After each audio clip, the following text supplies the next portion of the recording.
Have you ever spent time reading your Bible before and then walking away and not remembering anything of what you did when you read it? Or you looked at a passage and you saw some profound truths, but you know what? Through the day, life just took over and you completely forgot everything you've learned. In today's video, I'm going to talk about the number one habit that will change how you study the Bible, how you retain what you've studied, and how you apply time over time what it is that you have gone through. So here's how it works. First, my name is Darin Smith. I've been a pastor for 25 years. I've studied the Bible practically every day for those 25 years. I've been formally trained. I've taken seminars and courses. And the purpose of this channel is to teach you how to study the Bible line by line. And so today, what I want to talk to you about is something so simple that perhaps you've even forgotten that it even existed. And so first, we need to talk about that problem, because most people, when they come in to talk to me about studying the Bible, it's not a matter of determination. That's there. It's not a matter of even questioning whether it's true. That might be there at times. Really, it comes down to, what do I do to take what I've read or listened to, if you're an audio fan, or heard in a sermon? How do I take that and keep that for time going on? If you'll hang on in just a minute, we'll get to that profound truth. But the number one thing I want you to know is you don't need to have a seminary degree. You don't need to have a fancy tool.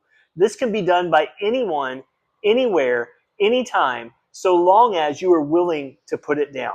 And it's, again, something so crazy easy that most people won't even do it, because it's sometimes considered hard to do because of the technology we do today.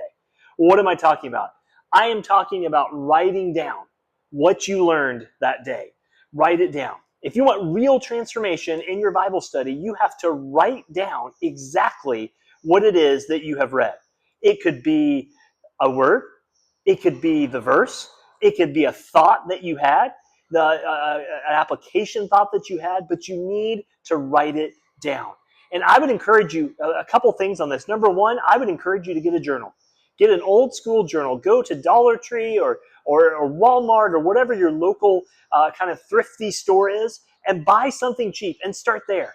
And then you just write down what you learned that day, and then the next day you pick up and you write it down again. But that's the difference between a Bible reader and a Bible learner, is that person is going to write down exactly what it is they've learned that day. And so, friends, that's really it. This isn't a profound video.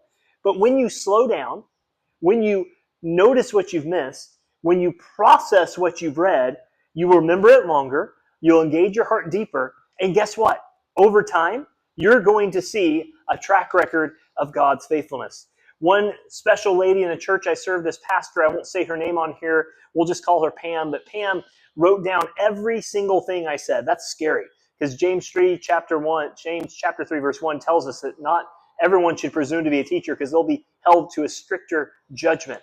But she wrote down everything I said, and some 10 years into this certain church's pastorate where I was serving as senior pastor, she came up to me and said, "Darin, I want to ask you a question about something." And what she asked me was totally out of left field. It wasn't in our current sermon series. It wasn't in a Bible study. It wasn't in an email or a text message she had sent, even a phone call. She asked me something that I had talked about in my first year there. But for some reason, she had been led by the Lord to go back to that particular passage with those particular thoughts, and she had written down what I said. Now, I didn't say anything profound. I didn't say anything crazy, but it had triggered in her mind. Would she have remembered it had she not written it down? Probably not. In fact, if you look at most communication studies, they say that most sermons are forgotten. At least 90% of it is forgotten the moment someone walks out the door. So, friend, if you want to grow in your faith, if you want to know this God better and you want to know the Word better, then you need to write it down. So if your study feels dry, if you want to retain more, if you're hungry for more, then write it down.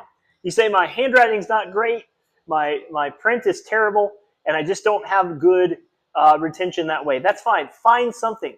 Make an audio note to yourself. Start a catalog of audio notes. Email yourself daily. It's whatever you want to do, but you need to get it processed. You do something different than you're doing now, so you will retain what it is you need to retain. So, friends, that's it.